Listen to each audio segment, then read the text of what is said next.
Picking up in the introduction, Livy on Hannibal,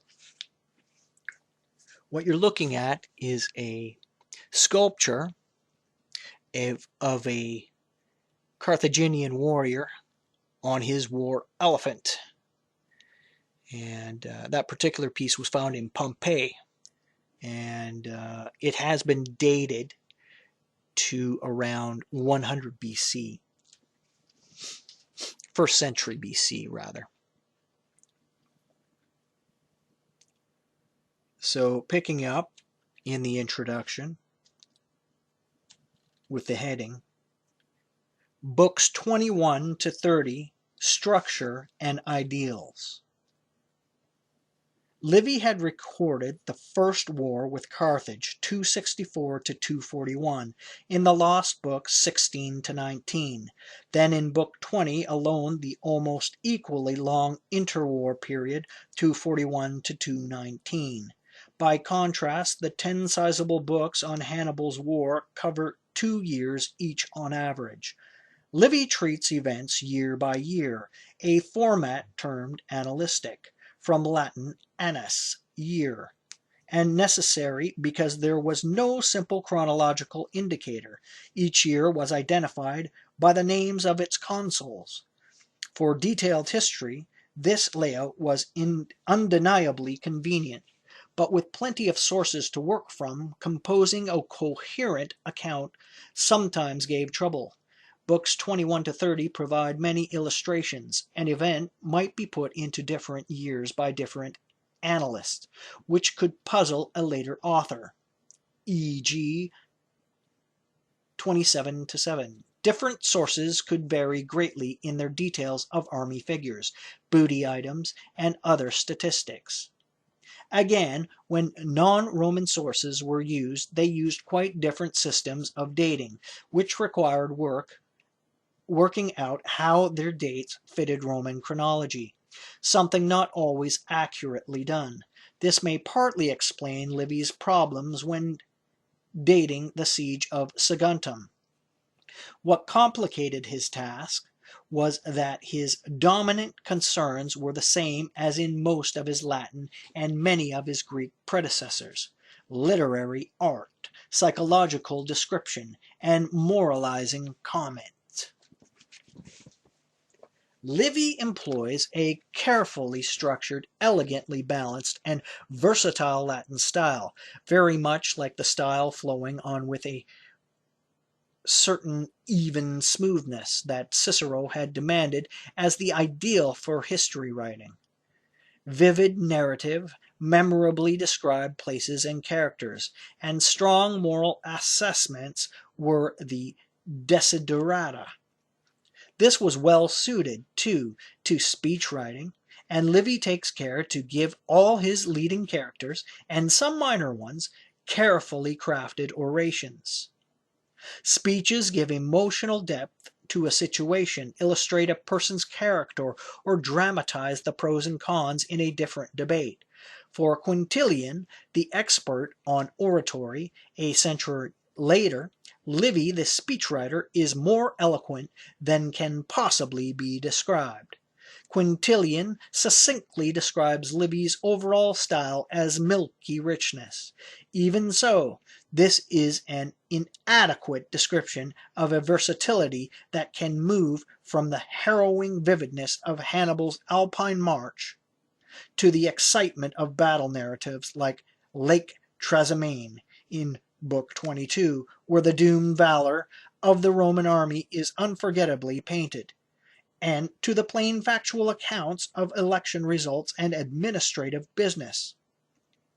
And from Maharbal's memorably pithy riposte to Hannibal following Cannae, when the general refused to march to Rome. You know how to win a battle, Hannibal. You do not know how to use the victory. To the romantic tragedy of Sophoniba in Book 30, the beautiful Carthaginian girl married to the Numidian king, and then to his victorious rival, only to be forced into suicide to escape the shame of Roman captivity. Not only is From the Foundation a masterpiece of thoroughly poised writing, but it is shot through with constantly varying expressive color.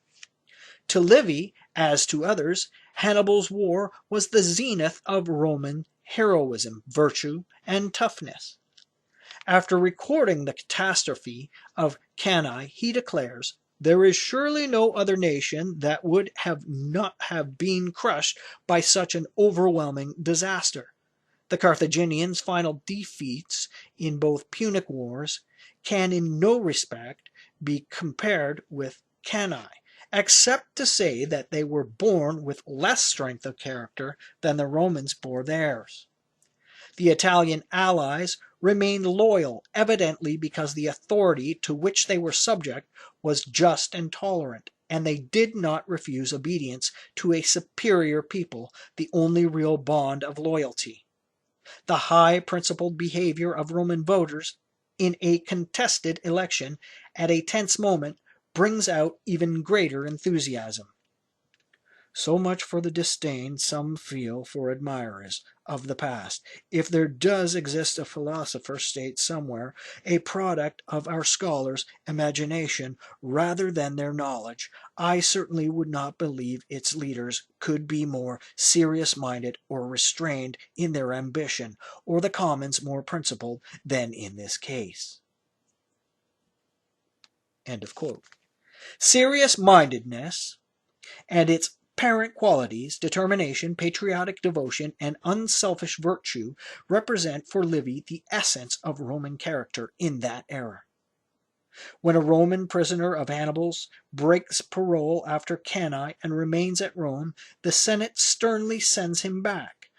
Revealingly, Livy himself condemns the parole breaker as a person of truly un-Roman character. The Roman leaders in this time of testing are largely portrayed with admiration, some solid and forbearing, like the elder Publius Scipio and that byword for prudence, Fabius the delayer, whom Livy shows patiently weathering firebrands, criticisms, repeatedly proving the soundness of his judgment, and managing a dry joke to delete a foolish braggart. His skillful recapture of Tarentum prompts Hannibal to the implausible comment, "The Romans have their Hannibal too." Marcellus, in his turn, is an appealingly combative risk-taker. After one drawn battle, Livy gushes, "The achievement of that day was enormous, and possibly the greatest of that war. For it was more difficult to avoid defeat by Hannibal at that time than it was to defeat him later on." Scipio Africanus is almost Livy's perfect hero. Resourceful, self-controlled, charismatic, fully aware of his own genius, and industrious in self-promotion. Destined by fate to be the leader in this war, he completes the work of Fabius and Marcellus, finally proving he is more than a match for Hannibal himself. He deals firmly but moderately with mutinous troops, is chaste towards women, much to the surprise of his solicitous troops, whose gift, a beautiful Spanish girl, he instead restores to her fiancé, and generous to the defeated Carthaginians in spite of all their acts of bad faith. Yet Livy does not invariably whitewash facts less flattering to the superior people. The common folk at Rome, in contrast to their wise leaders, give way to unseemly panic on the news of the disasters at Lake Trasimene and Cannae, and again when Hannibal marches on Rome in 211. Some young officers do the same after Cannae until pulled into line by the teenaged Scipio, and despite first praising the patriotic generosity and exemplary honesty of army suppliers, Livy later records unsavory frauds by some of them, even a concerted act of public thuggery aimed at disrupting their ensuing trial. The heroes, too, show human flaws. Marcellus, as commander in Sicily, condones a treacherous Roman massacre, and later plunders Syracuse so thoroughly for Rome's adornment that Livy remarks severely, "This is what first started the appreciation for Greek works of art, and the license we now see in the widespread looting of all manner of things sacred and profane." Marcellus's death in an avoidable ambush earns censure. He had blindly thrown himself, his colleague, and one might almost say the entire republic into reckless situation, and that was not in keeping with his age. He was more than 60. Or the caution one would have expected from a veteran commander. Claudius Nero and Marcus Livius, who as consuls gloriously defeat the invading Barcid brother, Hasdrubal, later indulge in an absurd and demanding feud when censors to Livy's clear annoyance. Fabius, the delayer, cautious and bitter, unimaginatively opposes Scipio's brilliant plan of invading Africa, while Hannibal remained in Italy. And Scipio himself proves scandalously indifferent to the criminal acts of his commandant Plaminius at Locri in southern Italy.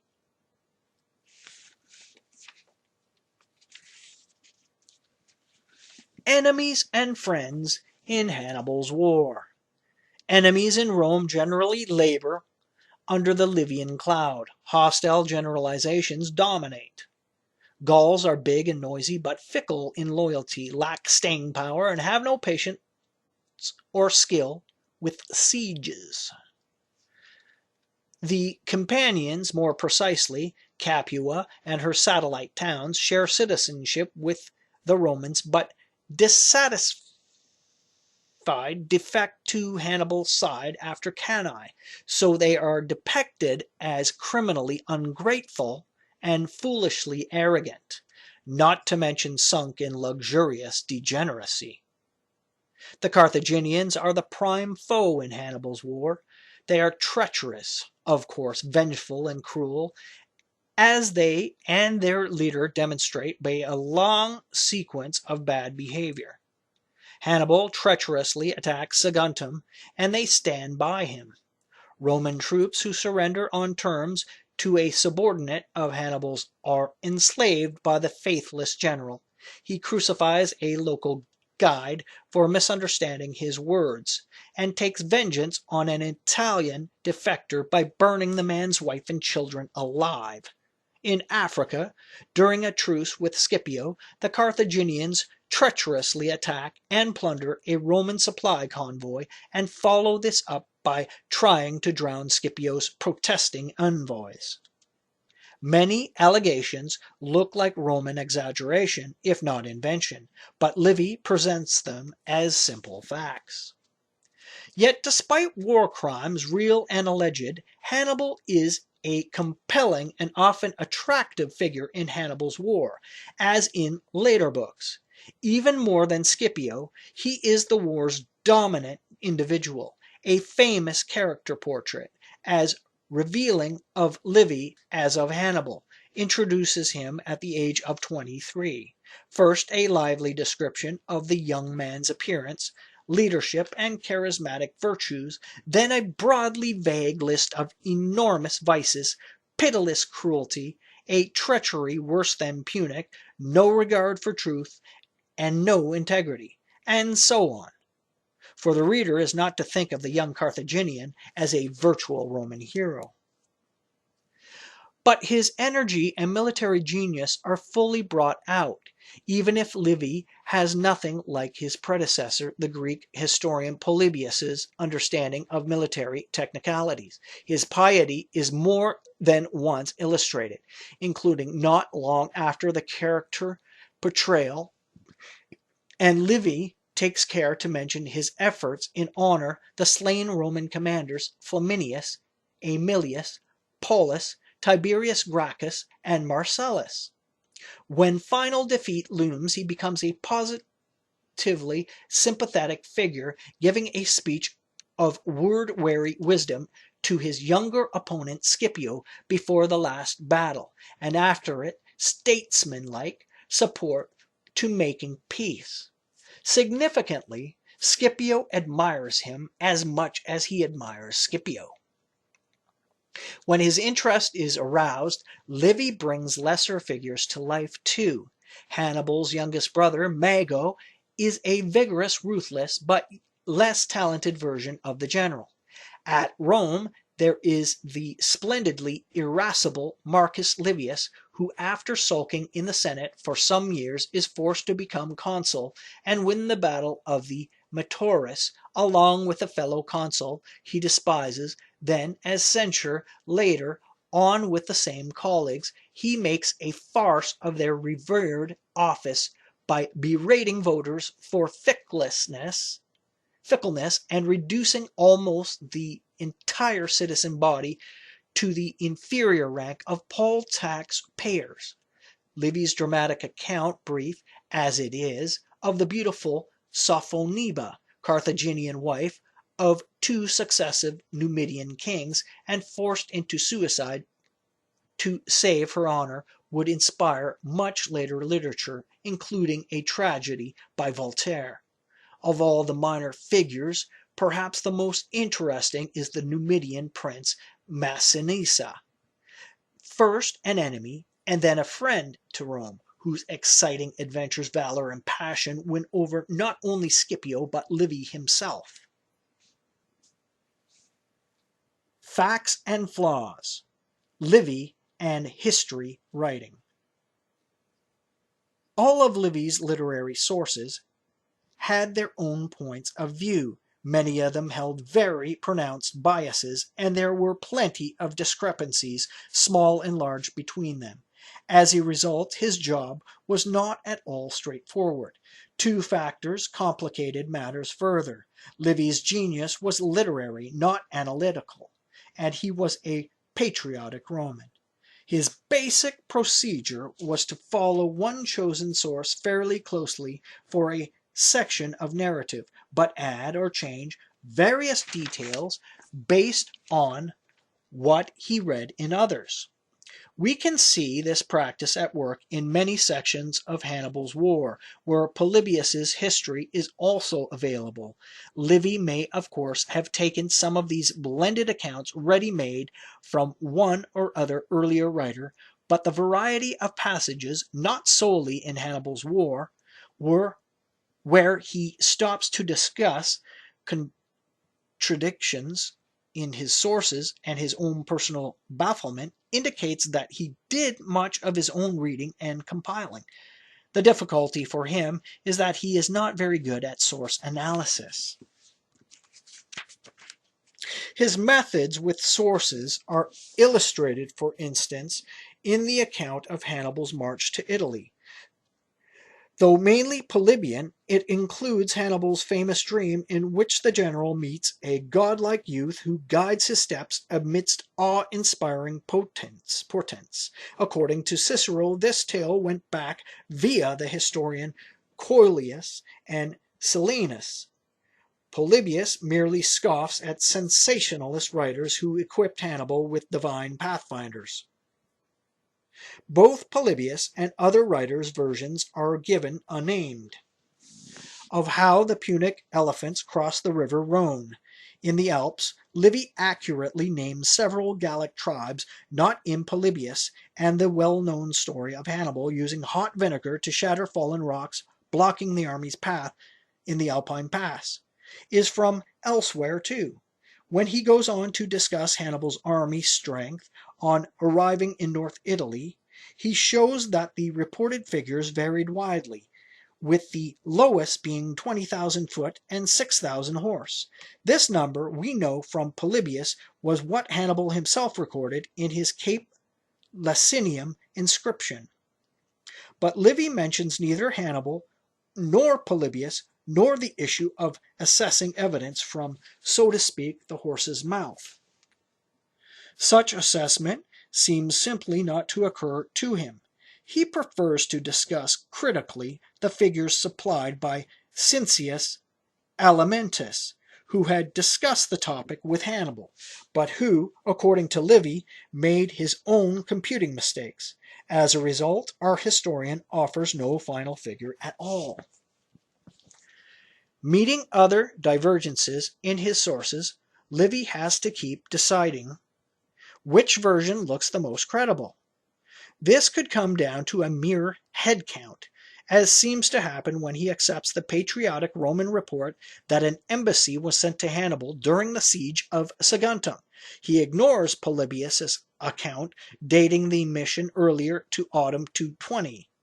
Again, Roman tradition, presumably to show the Republic acting promptly on behalf of wronged allies, chose to date the siege to 218, the first year of actual war. Livy accepts this too, only later does he concede that a 7-month siege, a winter, a 5-month march to Italy, and then the North Italian campaign of late 218 were impossible to fit into 1 year. Either all these events took a shorter time, or else it was the capture of Saguntum, not the start of the siege, that took place at the beginning of the consular year of 218. He rather lamely concludes. Working out a more reasoned sequence of event is beyond his powers. Sometimes he does advise his readers that there is trouble, for instance, over Hannibal's army strength in 218 and over his Alpine pass, over the Roman forces at Cannae, and about the route of Hannibal's march on Rome in 211. His limited skill in deciding on most credible version is illustrated again when he is faced with enormous discrepancies in the sources' figures for prisoners and booty from New Carthage, from the low numbers in Silenus and Polybius, whom he does not mention, to the surreal fantasies of Valerius Antius. Livy feebly suggests a mathematical compromise. Figures halfway between the extremes seem closest to the truth. He himself perpetuates some falsehoods despite having the means to correct them. He reports the young Hannibal going to Spain both when aged 9 with his father in 237 and in 224 to serve under brother-in-law Hasdrubal. The reason for this second report is literary, to allow Hanno the Great to deliver a dramatic prophecy of a catastrophic war to come. Much later, Livy goes back to the original date, following Polybius.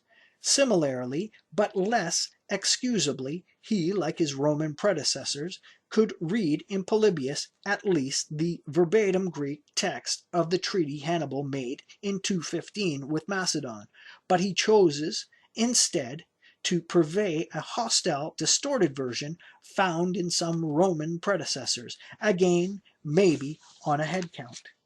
Military technicalities are not a Livian strong point either, and he never lets them stand in the way of telling a story.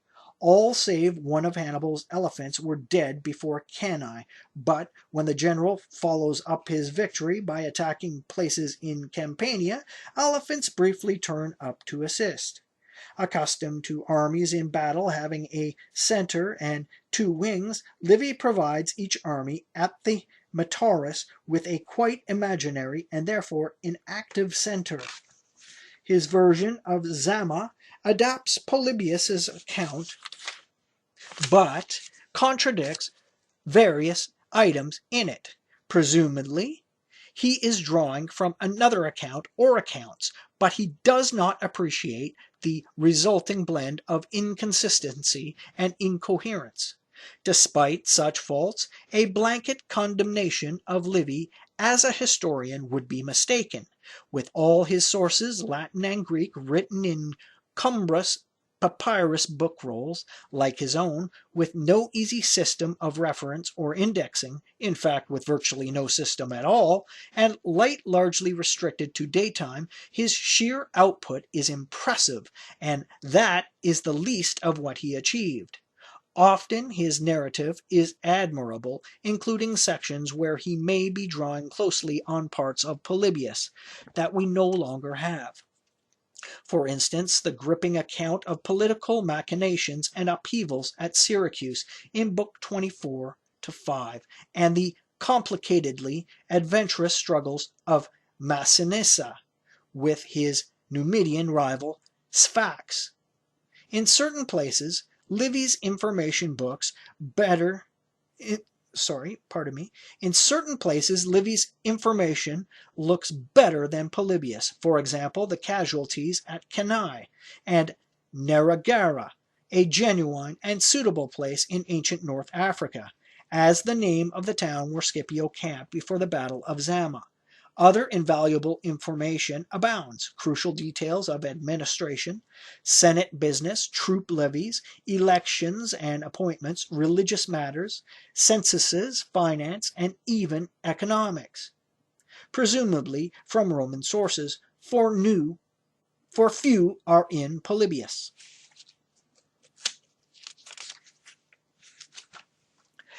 Livy's sources.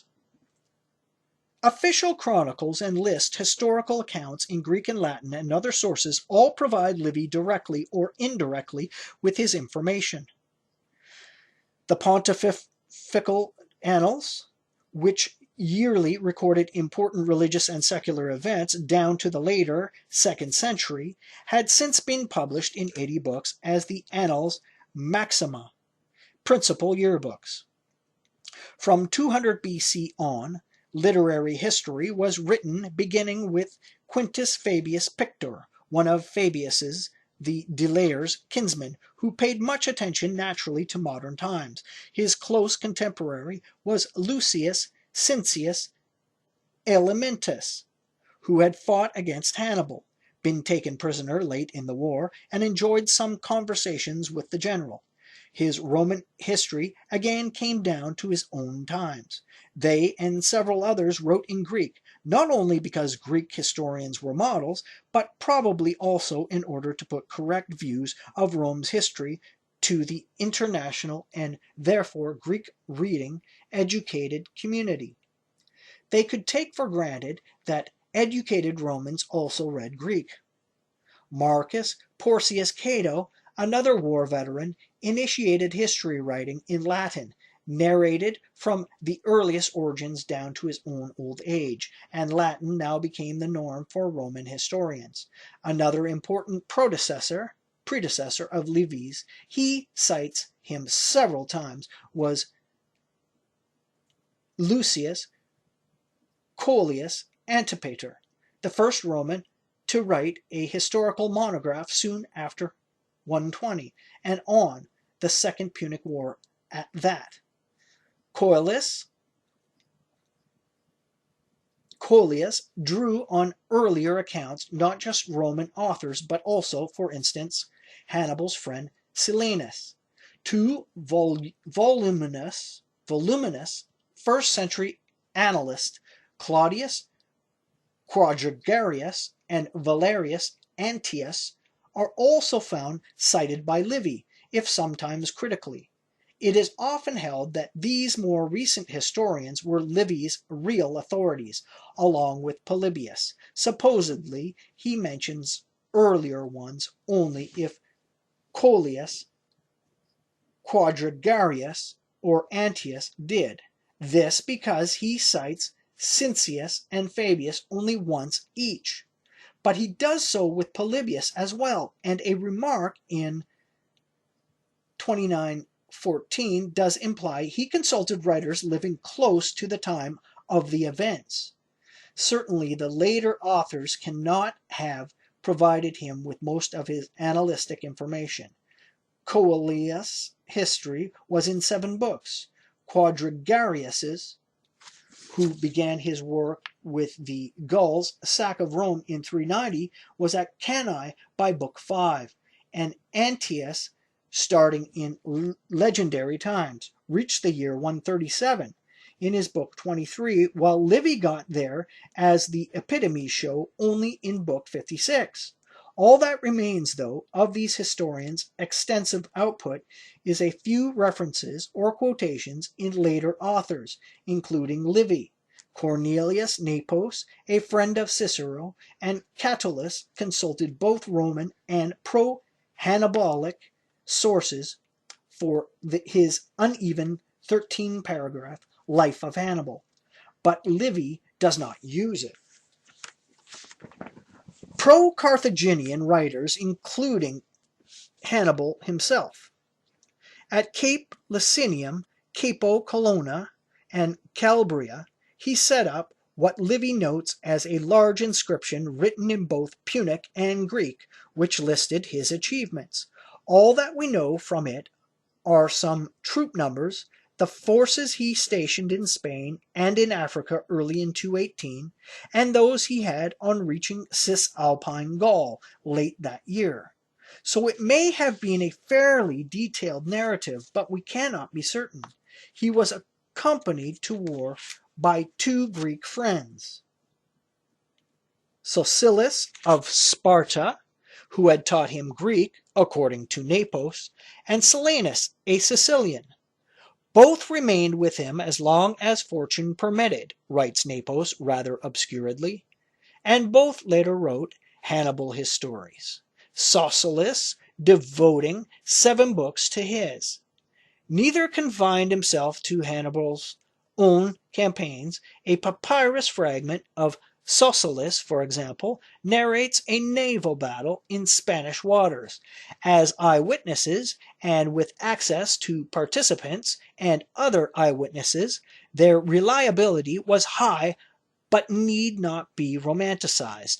It is hard to imagine either depicting their friend and patron unfavorably or being partial to the Roman side on any major issue, such as responsibility for the war. Among Livy's sources, Polybius, 200 to 118, is a special case. Not only was he a great historian and extensively used by our author, but much of his 40-book histories survives and thus uniquely allows comparisons. A leading citizen of the Achaean League in the Peloponnese, Polybius had to spend 17 adult years, 167 to 150, as a privileged hostage at Rome. He found the Romans and their political system almost wholly admirable, and wrote his analytic history to explain to Greek readers how, in little more than half a century, Rome had won herself unchallengeable dominance over the Mediterranean world. The work was a universal history of the Mediterranean world from 264 to 146, originally from 220 to 167, but then chronologically extended in both directions. Only books 1 to 5, down to Cannae, exist complete, but a very large number of extracts, long and short, survive from the others. Many extracts were made in the 10th century Constantinople. Experienced in military and political life, widely traveled, a rationalist interested in philosophy, geography, and practical mechanics, and pugnaciously certain of his own merits, Polybius narrates military and diplomatic events judiciously as a rule, admitting different points of view, and by no means hostile towards the enemies of Rome.